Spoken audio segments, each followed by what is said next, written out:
Olá, seja muito bem-vindo a esse bate-papo, essa roda de conversa entre estudantes de comunicação da Universidade Federal de Mato Grosso e a Justiça Eleitoral.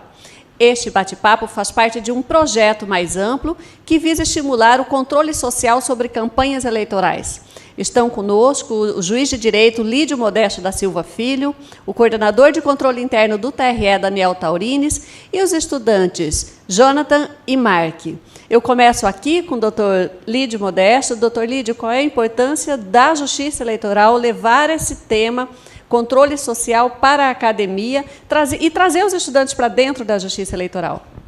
Dos segmentos de justiça, a justiça eleitoral é a que mais tem abrangência na população. E a justiça eleitoral, com este projeto de extensão, evidentemente que é bastante relevante em razão de a necessidade que há de se levar à população e também aos acadêmicos as notícias que a justiça eleitoral tem, que são tão relevantes para o Estado democrático de direito.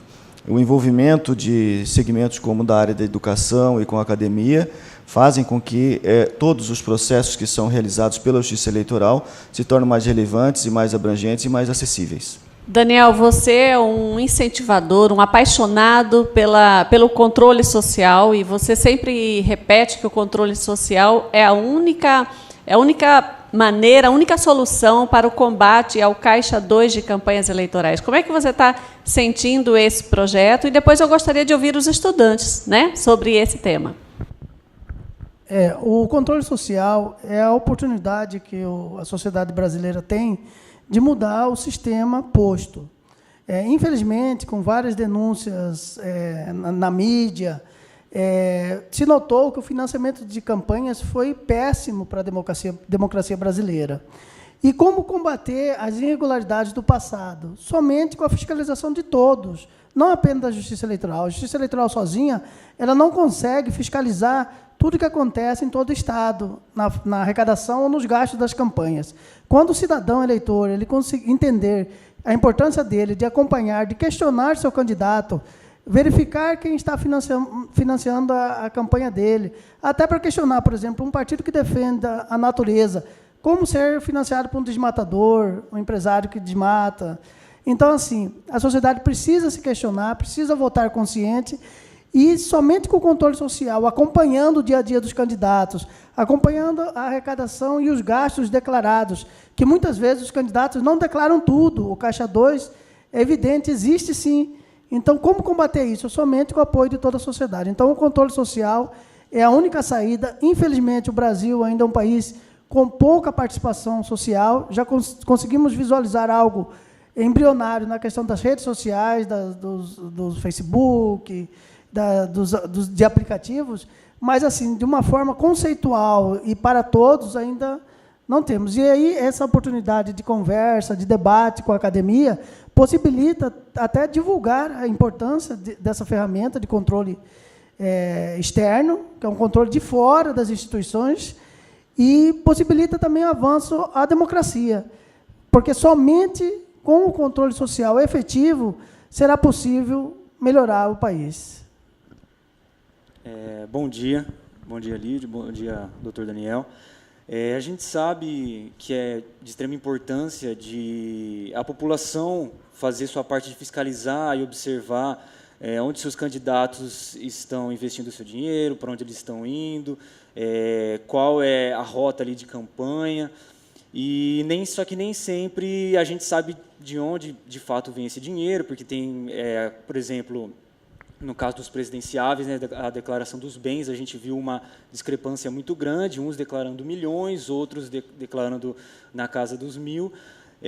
Então, assim, caso o eleitor identifique que ele ache, né, que tem alguma irregularidade na campanha de algum candidato, do seu candidato ou da oposição, como ele pode denunciar, como ele pode confrontar isso? Tem alguma plataforma destinada a isso, uma maneira fácil que o eleitor consiga denunciar?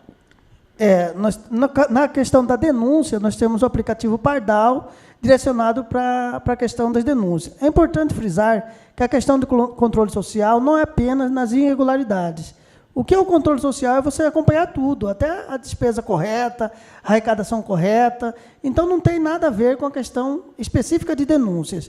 E, para a questão do controle social, o TRE já desenvolveu em 2016 e 2018, será aperfeiçoado, o aplicativo Caixa 1, que é justamente a possibilidade de se acompanhar o dia a dia do candidato, de informar gastos de campanha, até com a possibilidade de identificar de qual cidade isso vem, essa informação.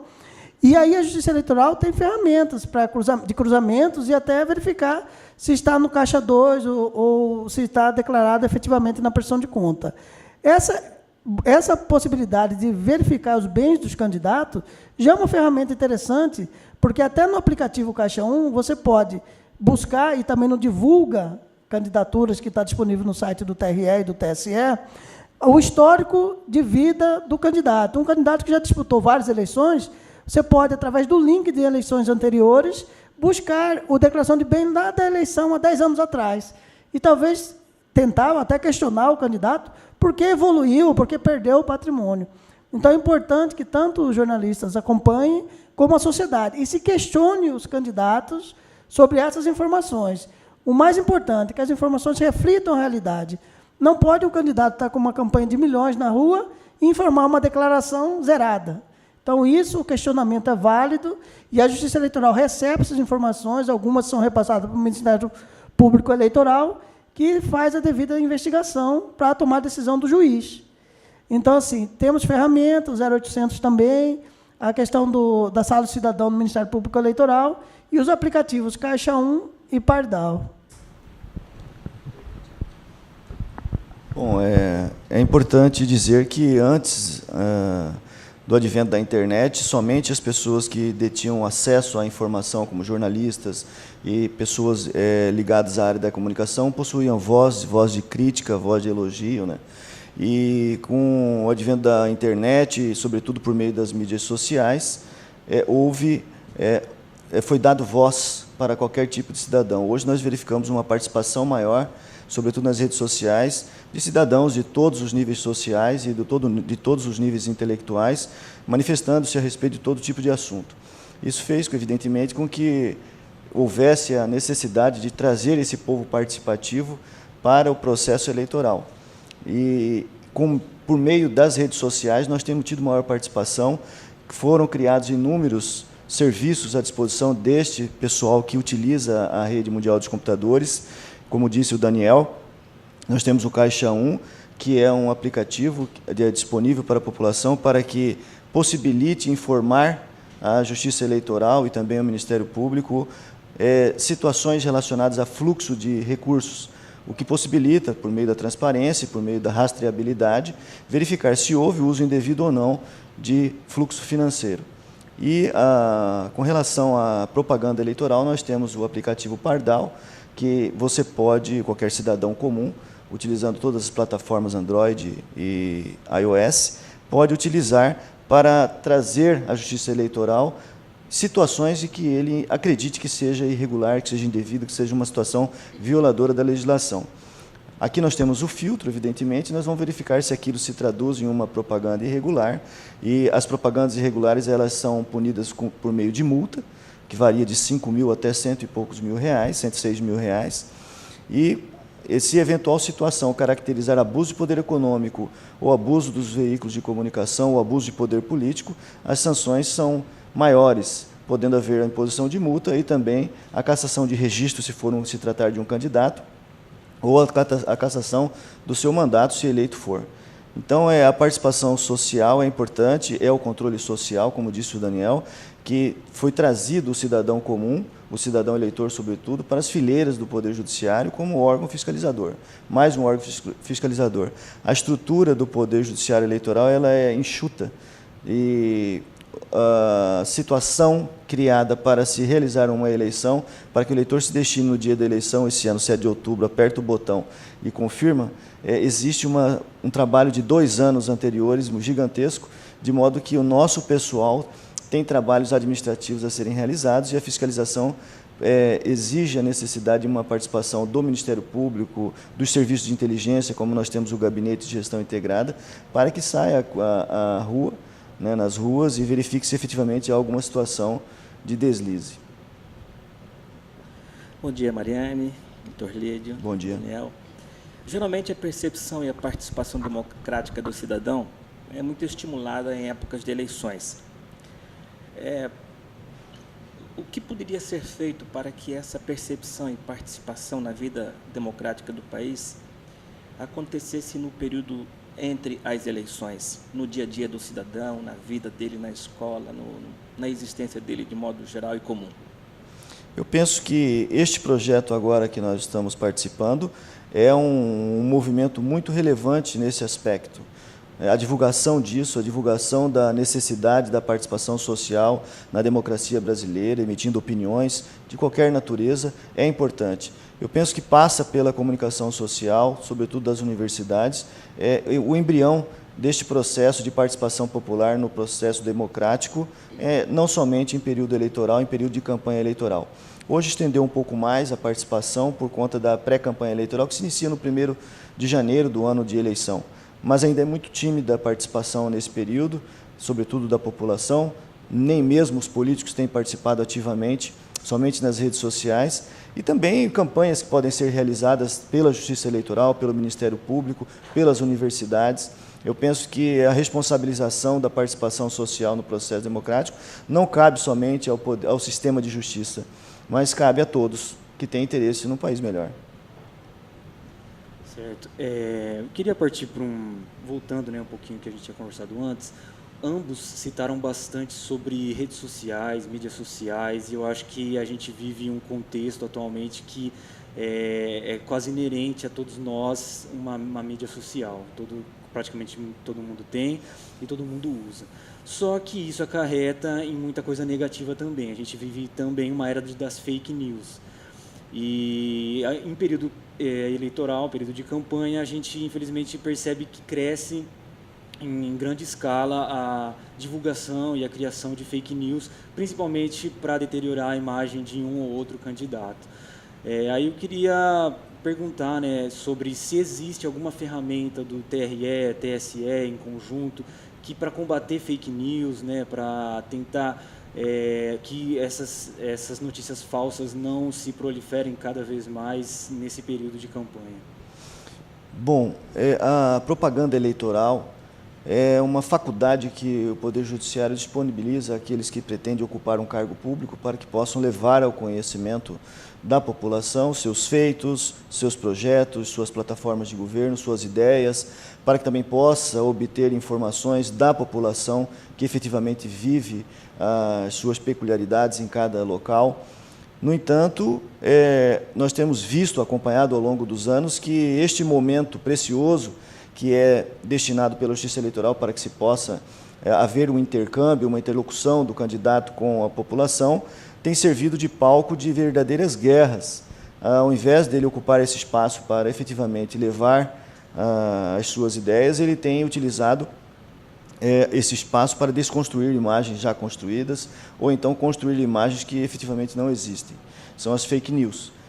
É um mecanismo utilizado, surgiu esse termo agora nos Estados Unidos há pouco tempo, e agora nós temos também o deepfake, que é o vídeo falso, em que você utiliza machine learning, deep learning, com inteligência artificial, para você trazer ao público uma pessoa que efetivamente não esteja ali e dando uma mensagem que nunca disse. É muito preocupante isso. O palco hoje tem sido muito acirrado nesse aspecto, no entanto, a Justiça Eleitoral tem se prevenido com relação a isso. É difícil rastreabilidade de fake news, é quase impossível, digo eu, mas, no entanto, nós temos feito aquilo que é possível. A Justiça Eleitoral tem feito contato e tem feito parcerias, firmado parcerias com segmentos da área tecnológica, como Facebook, como WhatsApp, como Instagram, no sentido de prevenir situações que possam verdadeiramente configurar uma fake news ou uma notícia distorcida, e também tem feito convênios no sentido de que, caso seja constatada uma fake news ou um deepfake dentro de uma plataforma qualquer que seja ela, que a retirada por meio de ordem judicial, evidentemente, seja imediata, no prazo máximo de 48 horas. Mas eu repito, é difícil a rastreabilidade. É preciso destacar que as fake news, agora com a inovação legislativa no final do ano de 2017, se tornou crime. Não somente para quem contrata a pessoa para poder desconstruir uma imagem, né, para divulgar mentiras, inverdades, tem imposição de multa e penalização de cadeia para quem contrata, e aí o contratado hoje também tem uma pena, embora seja um pouco menor, mas existe pena de detenção, ou seja, de cadeia, e também imposição de multa para aquele que vende o seu serviço para desconstruir pessoas ou divulgar inverdades. Ainda no âmbito das redes sociais, as redes sociais se tornaram também um modo de fazer propaganda eleitoral fora da TV e do rádio. Ontem, até um exemplo assim, trazendo mais para a minha realidade, ontem eu estava no meu Facebook vendo vídeos do meu interesse e surgiu de repente um vídeo patrocinado de um candidato fazendo a campanha dele.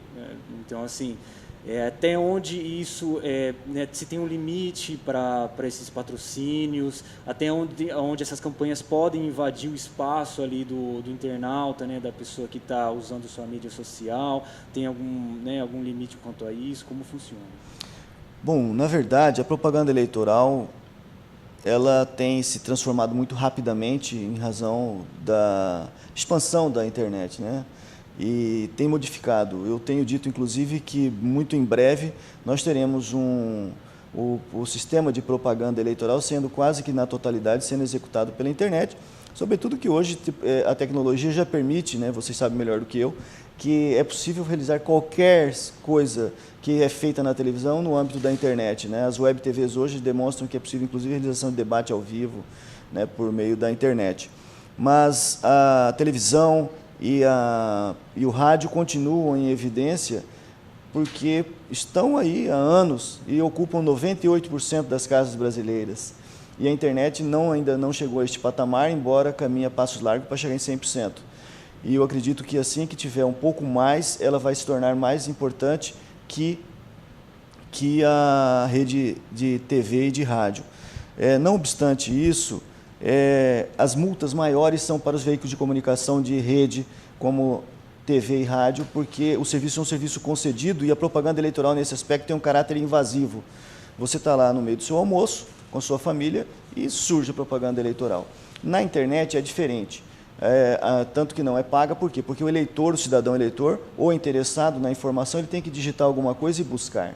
Então, você não tem o seu ambiente invadido por conta de uma propaganda que você não tem empatia por aquele cidadão que está encaminhando para você determinada mensagem, tanto que existe deve haver um mecanismo de descadastramento da propaganda que é encaminhado, e se você descadastrar e você não tiver o descadastramento efetuado, você pode começar a printar isso e denunciar isso ao Ministério Público, e cada mensagem indevida que é encaminhada para o cidadão eleitor é imposta uma multa para você, eleitor, de R$100 para o candidato. Agora, por mais que a propaganda na internet, abrangendo aí as redes sociais, ela seja gratuita, e assim é que diz a lei, na verdade, os impulsionamentos que você tocou no assunto, eles são pagos. Tudo é muito novo, nós não temos ainda uma base para dizer quanto é que você pode fazer disso ou não, porque inclusive nas tradicionais formas, porque existe um sistema polifórmico no Brasil de se fazer campanha eleitoral, nos moldes tradicionais não existe uma limitação. Se eu quiser, por exemplo, fazer 1 milhão de santinhos e isso aí estiver dentro daquilo que eu posso gastar, eu posso fazer. Não existe limitação. Se eu quiser fazer propaganda somente na internet, porque custa menos, eu posso fazer também. Se eu quiser optar por usar somente aquele tempo que me cabe na propaganda eleitoral gratuita, no rádio e na televisão, eu também posso lançar mão somente disso. Então, ainda não existe uma limitação, mas existe um teto financeiro daquilo que se pode gastar com as propagandas. Você quer complementar com relação a isso, por favor? Eu preciso, nós vamos para um rápido intervalo. O nosso tempo, o bate-papo é muito bom, os alunos estão muito preparados, a UFMT está de parabéns, mas a gente precisa ir para um rápido intervalo e a gente volta já. Não saia daí, fique sabendo que você, eleitor, também responde por crime eleitoral se vender o seu voto ou se contribuir para algum tipo de crime eleitoral, de corrupção eleitoral. Você sabia que não pode emprestar o seu CPF para candidato só para ele declarar você como doador? Não pode. Tem muita coisa que o eleitor não pode fazer sob pena de responder a crime eleitoral. A gente vai falar sobre isso na volta do intervalo. E você que está trabalhando ou que pretende trabalhar como cabo eleitoral, você sabia que você pode se precaver para garantir que você vai receber os seus direitos depois? Tem muito candidato que deixa de pagar o cabo eleitoral depois da eleição, caso ele não se eleja. Saiba como se precaver aqui nesse bate-papo. Fique com a gente volta já.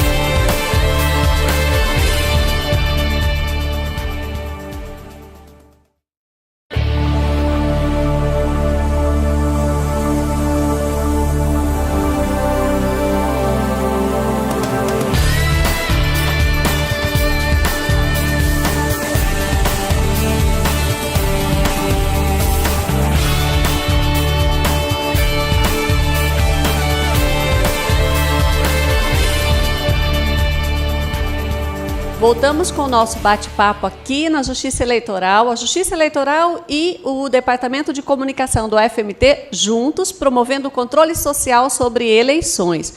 Daniel Taurines, coordenador de controle interno. A gente estava falando, tinha uma pergunta sobre impulsionamento de propaganda eleitoral em redes sociais. Pode, não pode? Existe um limite para isso, um limite de valores? Quais são as regras para esse tipo de propaganda na internet? A questão do impulsionamento é algo novo para as eleições de 2018. É importante frisar que o impulsionamento deve ser feito pelo candidato apenas, não por terceiros. O valor está limitado não para a questão do impulsionamento, mas para toda a campanha, que é o teto de gasto, que é tanto para deputado estadual R$ 1 milhão, deputado federal R$ 2,5 milhões, senador 3 milhões e candidato ao governo do Estado de Mato Grosso R$ 5.600.000 em primeiro turno, e em caso de segundo turno R$ 9.200.000. Mas é uma questão nova, a questão do impulsionamento, não sabemos realmente o efeito disso, até muitas empresas estavam querendo fazer por conta, não pode, pessoa jurídica não pode doar, então tem que tomar muito cuidado, as empresas, Facebook, as outras empresas são orientadas para tomarem cuidado quanto a isso e registrarem toda a contratação. Tem uma pergunta que sempre chega aqui na assessoria de comunicação do TRE. Existem impulsionamentos feitos por apoiadores do candidato, simpatizantes. Olha, eu simpatizo com o candidato e eu vou lá e impulsiono uma propaganda do meu candidato. Esse eleitor pode prejudicar esse candidato com essa atitude? É permitido que terceiros impulsionem a campanha eleitoral nas mídias sociais? Por ser algo novo, a jurisprudência irá tratar do caso a caso, de cada situação. Mas, em tese, na questão dos gastos de campanha, eu entendo que não deveria. Até porque, se o eleitor quer doar, que doe diretamente para o candidato. Mas isso é uma questão que a legislação irá debater. Eu estou falando uma visão de gasto, de comprovação de gasto, mas, na jurisprudência, nas decisões judiciais, isso será debatido e será analisado pelo juiz que avaliar o caso concreto. Mas, em tese, a orientação nossa da área de arrecadação e gastos é que o impulsionamento seja feito pelo candidato. Se um eleitor quer ajudar, que doe recursos para aquele candidato. Mas isso ainda não é pacífico e acredito que teremos vários casos, como você já informou que existem, que serão debatidos e deliberados pelo Judiciário Eleitoral. Agora, doutor Lídio, eu queria que o senhor complementasse isso em relação ao impulsionamento e depois quais são as penalidades, as possibilidades de um eleitor responder por crime eleitoral. Tem muitos eleitores que, por ingenuidade, eles acham que apenas os candidatos e os partidos respondem por crime eleitoral. Tem essa questão do CPF, tem muita gente que empresta CPF para o candidato usar esse CPF como doação de pessoa física. Tem gente que acha que vender o voto não é crime, só comprar que é crime. Eu queria que o senhor esclarecesse a pessoa que está em casa nos assistindo em relação a essas possibilidades. Bom, antes de ingressar na área do crime, eu vou apenas dizer que, recentemente, nós tivemos uma decisão no Tribunal Superior Eleitoral, em que o relator foi o ministro Luiz Fux, e tratou de norteamento das campanhas eleitorais, com enfoque, naquele momento, na pré-campanha eleitoral, e ali ficou sedimentado, por parte do TSE, em razão de que tudo é muito novo, de que deve efetivamente haver uma participação social maior no processo democrático, e que o debate apenas irá enriquecer o processo. O que significa isso? Significa que a Justiça Eleitoral, o Ministério Público Eleitoral, deve se preocupar mais com a conduta relacionada a partidos, coligações e candidatos, e que o campo de participação democrática por parte do cidadão comum deve ser um pouco maior, ser garantido a ele a sua liberdade de expressão, e ele pode, então, fazer doação de campanha, conforme disse Daniel. Existe um limite para esta doação, de 10% do valor do rendimento bruto do ano anterior. Não obstante isso, ele pode participar nas redes sociais, dizendo para que veio, quem ele prefere, enfim, participar do processo democrático e do debate, porque isso certamente irá enriquecer o processo. Então, existe hoje um entendimento de que há necessidade, sobretudo pelo fato de não haver, inclusive, possibilidade de você impedir a participação social, seria você dar tiro onde nunca vai acertar.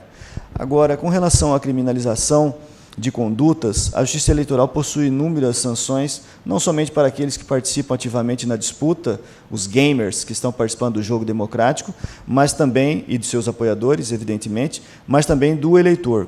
O cidadão comum, enquanto eleitor, ele tem inúmeras liberalidades, sobretudo, como disse agora há pouco, por essa fomentação da participação democrática.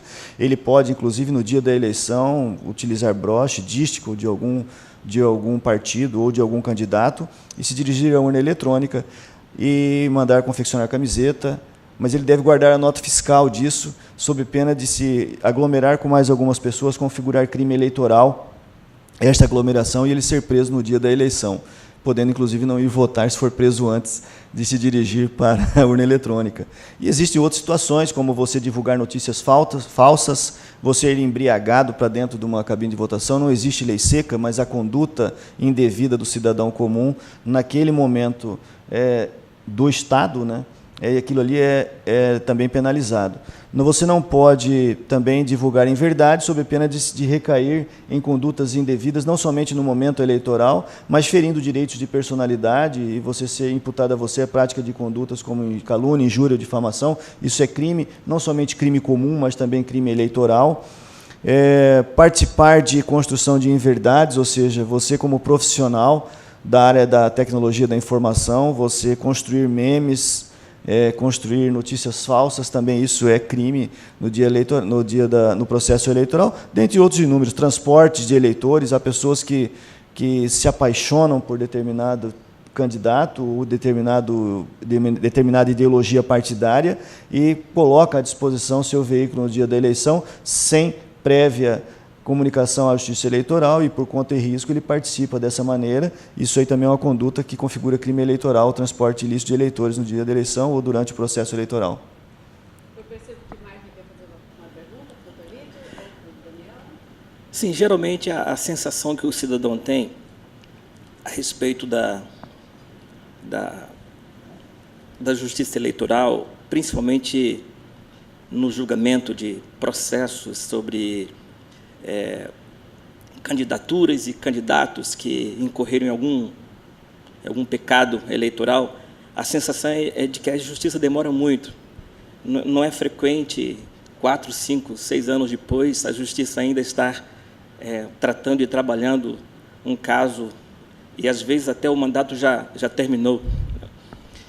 Há mudanças, por exemplo, é notória a diferença para quem anda na cidade no visual, né?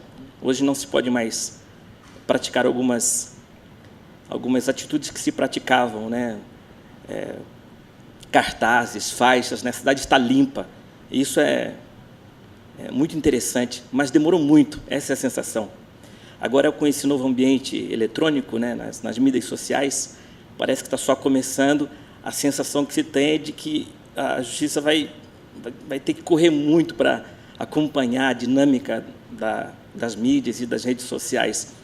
A pergunta é: como a sociedade pode cooperar, pode ajudar nesse processo de aceleramento, né, do feitio da justiça, e como a justiça eleitoral trabalha para ser mais célere e atender essa ansiedade da população? Bom, na verdade, selecionando melhor aqueles que irão fazer a lei, né? Você já testou alguns candidatos que você votou, e esse anseio popular por conta de uma justiça mais célere não é de hoje. Não é só seu, é meu também, né? Eu sou um mero aplicador de leis e confesso para você que às vezes eu fico injuriado, vou embora para minha casa com o sentimento de não ter praticado a verdadeira justiça, porque eu sou obrigado a cumprir, a soltar quem não quer. Eu sou juiz criminal no meu dia a dia e preciso cumprir a lei. Agora, é imperioso destacar que quem faz a lei é quem está concorrendo agora nessa oportunidade das eleições de 2018, então há uma necessidade de se selecionar bem quem efetivamente tem um compromisso não somente com segurança, mas também com o processo de justiça como um todo. Então, a participação popular é essa. O seu instrumento de voto é a melhor arma que ele tem para combater todas as situações de desmando, de desvio de recurso público, selecionando pessoas que efetivamente possuem compromisso com a sociedade e que desejam o melhor para o país, ocupando um cargo público. O cara vai ter a chave do cofre. Você tem que saber para quem é que você vai dar. Agora, acontece que uma sociedade que é gerida e governada por ladrões, evidentemente que a sua sociedade permite que isso seja dessa maneira. Então, o cidadão eleitor tem que fazer uma meia-culpa. A culpa não é somente de quem está lá em cima com a chave do cofre, desviando recursos, não te dando a segurança, fazendo com que a justiça seja amarrada e lenta. É evidentemente que os candidatos que hoje estão sendo julgados pela justiça e o processo não consegue andar, não somente por culpa do judiciário, todos têm culpa nesse processo, inclusive o cidadão comum, porque escolheu mal. Esses recursos que fazem com que a coisa fique atravancada foram feitos pelos legisladores. O Poder Judiciário cumpre leis feitas pelo Poder Legislativo. O Poder Legislativo tem um poder muito grande porque é ele que rege as condutas. E, dentre essas condutas, está aí a conduta do magistrado, do membro do Ministério Público. Existem atores que compõem o processo eleitoral desde o seu nascedouro até o seu fim, que uns querem que a justiça seja célere, outros querem que não seja célere. Existem inúmeros recursos. O advogado de um criminoso não quer que o processo chegue ao fim. Ele quer que o processo prescreva. Você pode ter certeza que ele leva o processo e desaparece com o processo. Ele vai usar todas as artimanhas possíveis, chama chicana eleitoral, ele vai lançar mão desse expediente para que o processo não chegue ao fim. Então, por mais que a Justiça Eleitoral julgue rapidamente, ou queira julgar rapidamente, existem entraves legislativos que não permitam que isso aconteça. Então, a população hoje, no ano de 2018, inclusive com a participação de vocês, que vai levar para pessoas que são formadores de opinião este projeto, irá sim colaborar conosco, no sentido de trazermos pessoas que vão ocupar cargos públicos. Esse é o sistema brasileiro, é um sistema representativo, mas nós temos que saber que precisamos ser bem representados. A escolha está nas nossas mãos. Doutor Lídio, eu tenho uma pergunta para o Daniel. O senhor falou bem sobre quem faz a lei é o Poder Legislativo. Vocês sabiam que no campo da prestação de contas eleitoral, a simples reprovação das contas de campanha eleitoral não ensejam nenhuma punição para o candidato? Não resultam em nenhuma punição, mas a população pode ajudar a Justiça Eleitoral a detectar eventual caixa 2, né, a detectar eventuais crimes por trás daquela prestação de contas. Eu gostaria que o Daniel falasse um pouco sobre isso. O que a legislação fala sobre prestação de contas e o que pode resultar caso a sociedade encaminhe para a Justiça Eleitoral informações que ajudem a comprovar que o candidato fez outros gastos que não estão ali no processo de prestação de contas.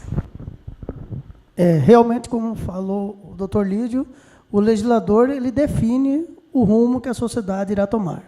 No caso da prestação de contas, a desaprovação não impede, mas na prestação de contas nós obtemos indícios de abuso de poder econômico, de irregularidades que pode gerar, sim, a cassação. Mas o que é mais importante é a sociedade entender que a prestação de conta é algo que te pode te dar a visão do que irá ocorrer no futuro. E também o passado daquele candidato. Um candidato que tem reprovações seguidas de prestação de conta em eleições anteriores, talvez não respeite o recurso público.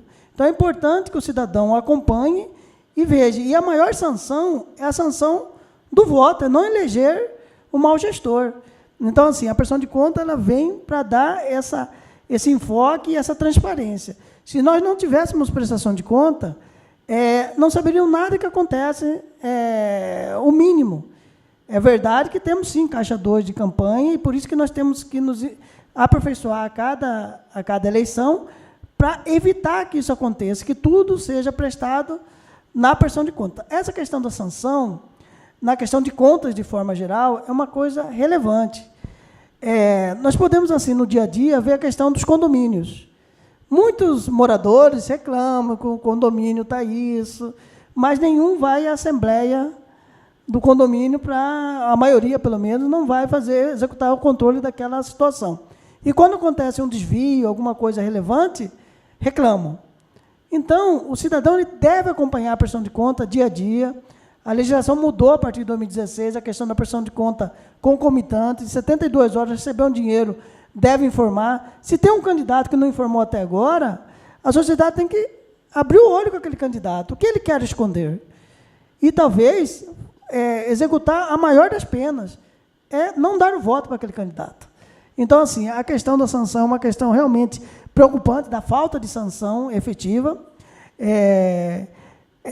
Mas isso o legislador ele não coloca algo contra ele. Se não mudarmos a mentalidade na questão das escolhas dos futuros gestores, não mudará a legislação e o judiciário deve aplicar a legislação. Então, mas assim, o importante é isso, a prestação de conta ela é de suma importância para o cidadão, quando o cidadão entender que ele deve acompanhar tudo que ele tem acesso, valores, no caso do financiamento das campanhas, e levar informações para detectar indícios na prestação de conta, até porque o julgamento tem que ser muito rápido, e com base nesses indícios, executa-se uma investigação mais aprofundada, garantindo ampla defesa ao contraditório, e aí sim pode levar a uma sanção de perder o mandato. Mas lembro, se o cidadão eleitor fizer o voto consciente, acompanhar o candidato, a história daquele candidato, e até mesmo se um candidato que tem muitas desaprovações de conta, não só na Justiça Eleitoral, mas quando foi prefeito, ou quando exerceu um cargo executivo, o cidadão não deve votar nesse político, porque provavelmente ele não respeitará o recurso público e não dará a transparência adequada. Partindo já para um assunto que é mais pertinente assim, à população, digo assim, mais comum, né, a todos nós, muita gente faz confusão sobre o horário em si das eleições. Eu queria tratar um pouco, né, mudando um pouco o foco, sobre o dia das eleições em si, né, falar um pouco do horário, porque a gente sabe que Mato Grosso e muitos outros estados não têm o mesmo horário de Brasília. Uns são 1 hora menos, como é o caso de Mato Grosso, enfim. Muita gente não sabe o horário, né, que respeita as eleições. É horário de Brasília, é horário local. Então, eu queria que abordasse um pouquinho essas questões.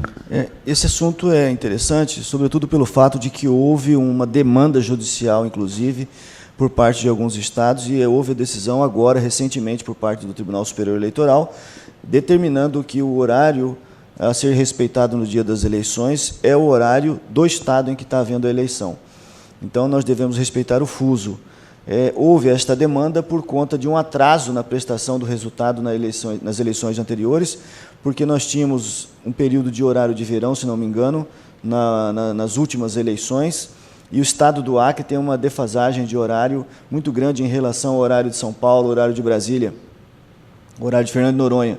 Então, lá em Fernando de Noronha, naquela faixa de horário de Brasília, do fuso horário de Brasília, terminava a eleição muito cedo e não podiam divulgar os resultados, porque nós temos no Brasil, infelizmente, a ideia do voto útil.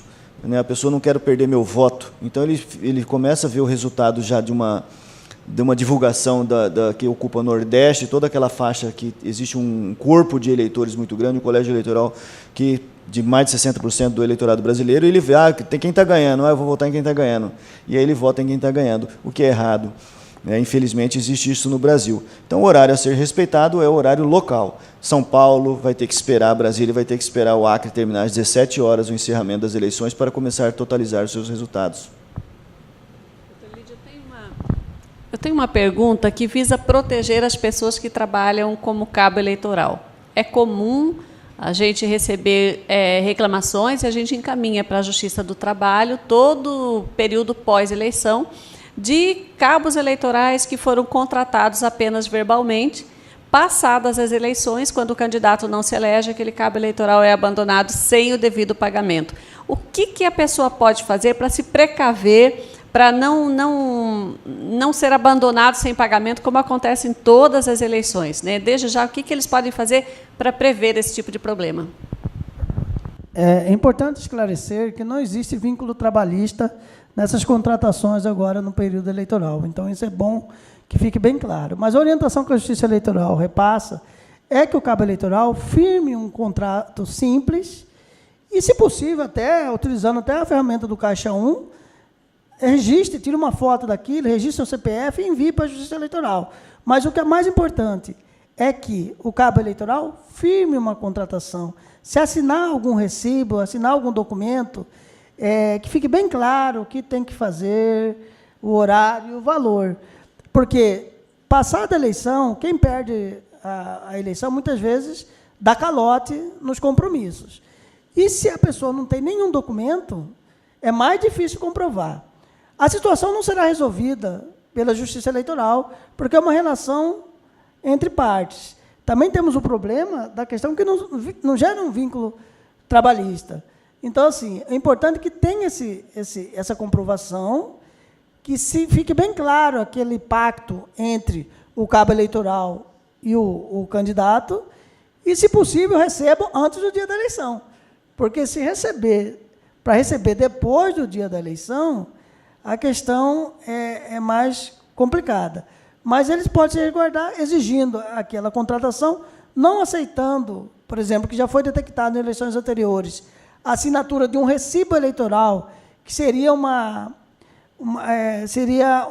falsa doação eleitoral. O cabo acha que está recebendo, e muitas vezes recebe em pecúnia, em dinheiro, mas para o candidato ele pede para a Justiça Eleitoral que aquele cidadão doou o serviço. Então, isso é algo falso. O que tem que fazer? A nossa orientação, exige o contrato.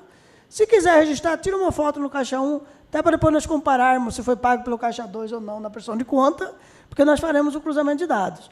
Mas o mais importante, faça, sim, essa contratação. O doutor Lídio está dizendo aqui que tem muita coisa para ser debatida ainda, e fica o convite para os alunos voltarem numa próxima oportunidade. A Justiça Eleitoral quer continuar esta parceria, mas o nosso tempo chegou ao fim. O bate-papo é muito bom, é muito profícuo, mas nós vamos continuar nos próximos encontros. E você que permaneceu com a gente até agora, até o próximo encontro. Nós teremos outros, acompanhe. Este bate-papo estará no YouTube do TRE, www.tre-mt.jus.br, e também será veiculado pela Universidade Federal de Mato Grosso. Até o próximo encontro e mande as demandas para a Justiça Eleitoral. Baixe o aplicativo Caixa 1 para informações sobre gastos de campanha e baixe o aplicativo Pardal para denúncias de corrupção eleitoral ou denúncias de propaganda eleitoral. Até breve.